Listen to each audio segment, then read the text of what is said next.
안녕하십니까, 김백문입니다. 제가 지금까지 유튜브 방송을 통해서 약 50회 이상을 짧은 내용이지만 말씀을 전했습니다. 그리고 제 강의를 꾸준히 또 열심히 들은 소수의 몇 사람이 있습니다. 그런 분들을 위해서 제가 오늘 차분하게 몇 가지 말씀을 드리려고 합니다. 제가 지금 여러분에게 전했던 이 말씀들은 초대교회 성도들을 기준으로 해서 말씀을 드렸던 것입니다. 예수님이 십자가에서 죽으심으로 또 부활승천하시고 성령을 내려주심으로 마가의 다락방에서 120문도가 출발한 그 성도들이 초대교회를 구성하는데요. 그 초대교회의 구성이라고 하는 것은 일명 나그네라고 그럽니다. 초대교회의 성도들을 일명 나그네라고 한다, 그런 얘기예요. 왜 나그네라고 했느냐? 나그네라는 용어는 불러냄을 받은 자, 불러냄을 받고 나온 자, 그런 뜻이에요. 물론 예수 믿는 사람들은 세상에서 부름을 받고 나온 나그네들이라고 하지만 초대교회 성도들은 어떻게 부름을 받았냐면 율법에서 부름을 받고 나온 자, 기복에서 부름을 받고 나온 자, 육적 본능에서 부름을 받고 나온 자, 또 교권에서 부름을 받고 나온 자, 이런 나온 자들을 나그네, 일명 나그네, 그렇게 말하는 것입니다. 그래서 성경의 신약 성경 그 서신에 수없이 나그네라는 용어가 나옵니다. 성경 말씀을 전할 때 요한복음 차원에서 이 말씀을 전하는 것은 성경 자체를 해석해 나가는 겁니다. 어떤 그 사람들이 성경을 가르칠 때 자기네들에게 맞는 구절만 뽑아서 해석하고 그것을 기초로 설교를 만드는데, 지금 제가 여러분에게 전하고 있는 이 말씀은 그런 그 성경 한 절 뽑아서 그걸 기초로 해서 성경을 해석하거나 설교를 하거나 그런 것이 아니라는 걸 알아야 됩니다. 그래서 성경 그 자체를 해석해 가고 있는 거예요. 그리고 성경의 가장 중요한 문제, 핵심되는 거, 이것을 여러분이 꼭 알지 않으면 안 될 문제들을 가지고 텍스트를 삼아서 지금 말씀을 드리는 겁니다.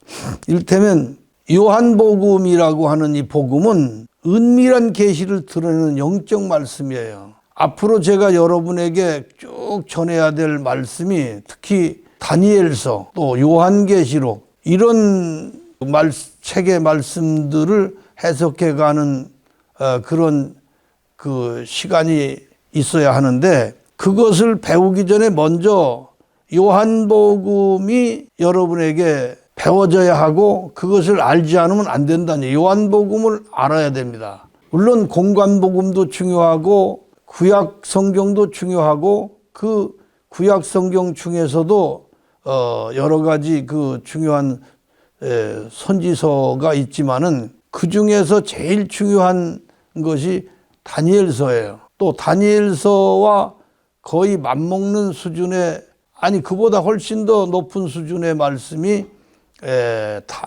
그 요한계시록입니다. 그리고 이제 성경 요한복음이라고 하는 것은 공관복음인 마태, 마가, 누가복음 이 세 복음보다 한 차원 높은 위치에 있는 복음이 요한복음이에요. 그래서 우선 요한복음을 배우면은 그 다음에 이제 다니엘서를 해석할 수가 있고 그 다음에 계시록을 여러분에게 열어줄 수가 있습니다. 그럼 다니엘서에 대한 여러분들의 호기심을 좀 자극하기 위해서 몇 가지 말씀을 다니엘서에 대해서 좀 드릴게요. 다니엘서는 어떤 책이냐? 다니엘서는 다른 책과 전혀 달라요. 첫째, 기록한 것 자체도 일반 성경은 전부 헬라어, 또 구약은 히브리어 이렇게 기록됐는데, 다니엘서는 구약이면서도 이것은 아람어로 기록되어 있어요.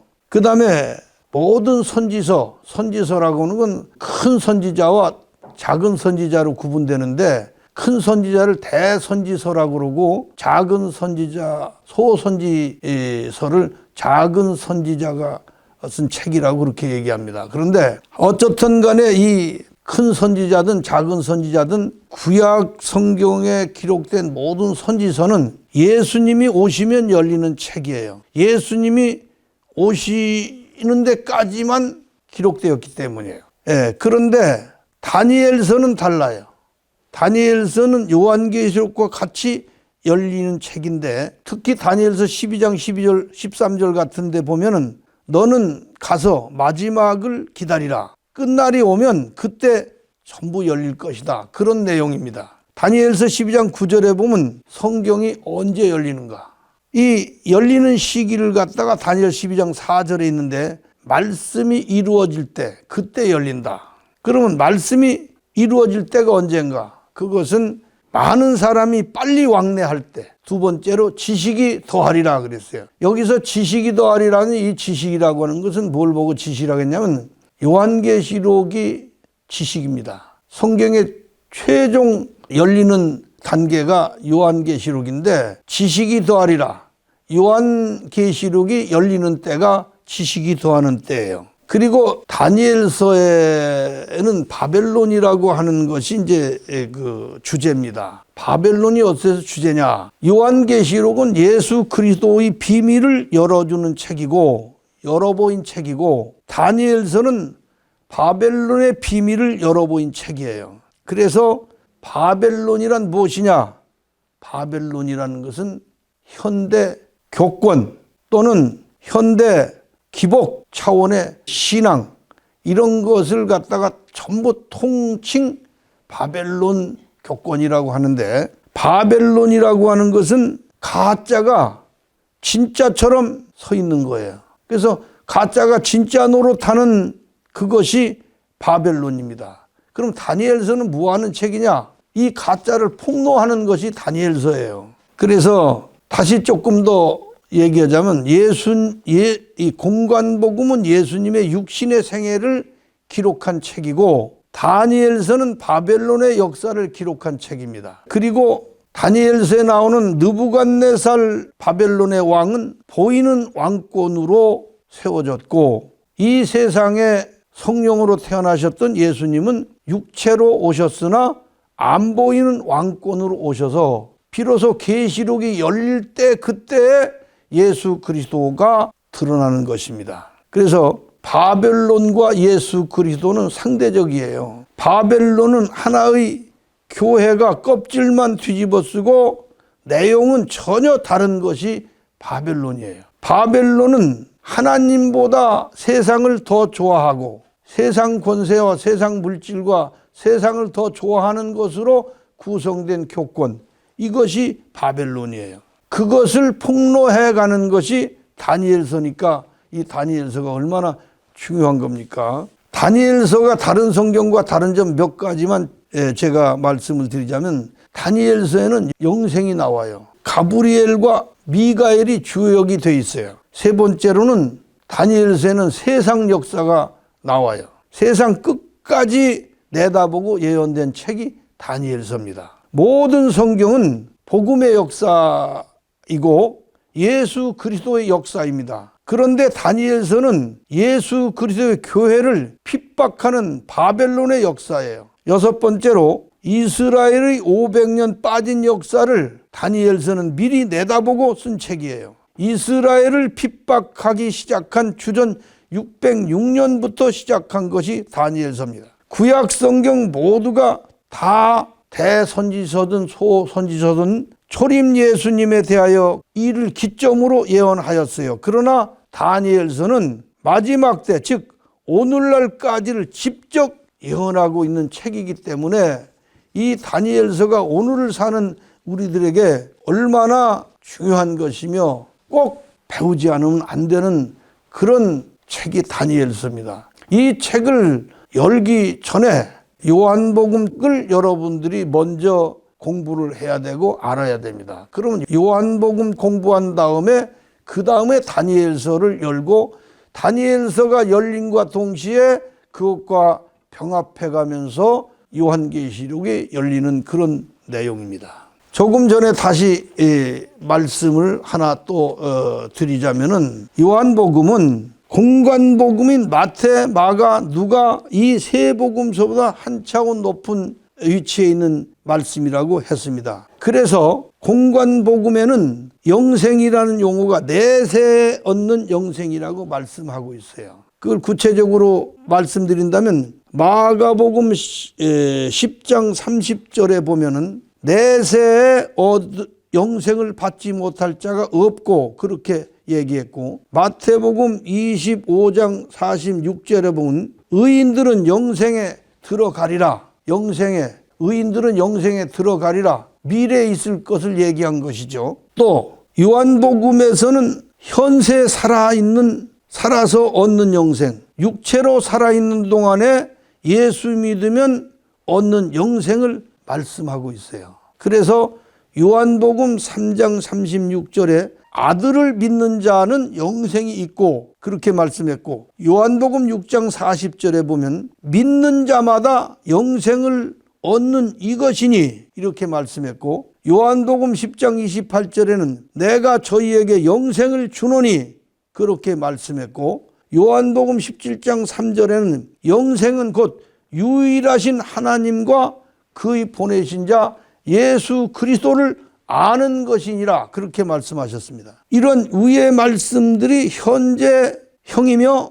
특히 요한복음 17장 3절의 말씀은 성경에서 영생을 증거하고 있는 유일한 구절입니다. 요한복음 이 말씀을 예수님의 공생의 기간 3년 이상이었음을 요한복음을 통해서 우리가 알 수 있는 것은 요한복음에 예수님이 유월절 행사에 3번 가셨던 기사가 기록되어 있으므로 우리가 이와 같이 예수님이 공생애가 3년 이상 그렇게 일하셨구나 하는 걸 요한복음에서 우리가 알 수 있는 거예요. 예수님의 공생애는 3년 6개월이에요. 1260일 날로 하면, 요한복음은 예수님의 사랑하시는 그 제자가 기록한 그런 책입니다. 요한은 예수님의 12제자 중에 가장 어린 나이에 예수님의 제자가 되었고, 그 형제 야고보와 어찌나 으르렁대면서 예수님을 따라다녔던지 예수님이 아주 재미난 말씀으로 너희 둘은 우레의 아들이구나 하신 그런 유머러스한 별칭을 주셨습니다. 우레의 아들이라고. 요한복음은 헬라어로 기록되었으며 첫 마디에 태초에 말씀이 계시니라 이렇게 문장을 시작합니다. 태초에 말씀이 계시니라. 요한복음은 실상복음이어서 비유가 없습니다. 태초에 말씀이 계시니라. 이 태초라고 하는 말은 헬라어로 아프케, 맨 처음 시작의 출발점은 말씀이었다. 이렇게 모든 것의 출발이 말씀이었다는 것을 우리에게 알게 하시는 것이 요한복음입니다. 태초에 말씀이 계셨다. 모든 것의 시작의 출발점이 말씀이다. 말씀이 뭐냐? 말씀 헬라어로 로고스라고 하는 용어인데, 로고스라고 하는 것은 무엇이냐면은 사고하는 능력 또는 생각, 이성 이런 것을 로고스라고 합니다. 그러면 인간은 육체로 사는 존재이고, 육체의 생명이 끝나면 인생도 끝나는 거예요. 그러나 하나님은 영생하는 존재이십니다. 영생, 끝이 없어요. 하나님과 인간의 차이가 육생하는 존재며 영생하는 존재의 차이예요. 그래서 그 하나님께서 인간에게 육생하는 그 생명으로 끝을 맺지 않고 영생하는 존재로 바꾸어 주시고 영생을 주시겠다는 최고의 성경의 말씀이 바로 핵심입니다.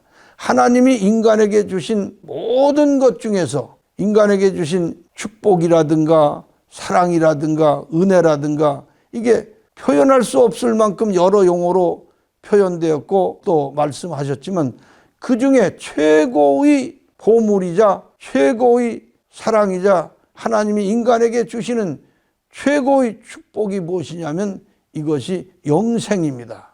영생. 그래서 교회가 사람을 가르칠 때 무엇을 목표로 가르치느냐면 당신들은 영생을 얻을 수 있는 그냥 육체로 살다가 끝나는 존재가 아니고 영생, 하나님처럼 영생하는 존재로 만들어주시고 영생을 주겠다 하신 하나님의 약속을 분명하게 사람들에게 가르치고 또 확신시켜주고 믿게 하는 것이, 이것이 예수 믿고 교회가 세워지고 성경을 인간들에게 주신 하나님의 뜻이라는 사실을 알아야 됩니다. 그래서 내가 살아있으면서 현실적으로 육신으로 살아있는 동안에도 내가 얻어 받아가질 수 있는 영생에 대한 것을 가장 정확하고 확실하게 가르치고 있는 책, 이 요한복음. 이 요한복음을 이 시간부터 여러분에게 차분하게 강의를 해드리겠습니다. 오늘은 우선 여기까지 말씀드리고 다음으로 요한복음의 구체적인 내용을 강의해 나가겠습니다. 오늘 말씀을 들어주신 여러분께 감사를 드립니다.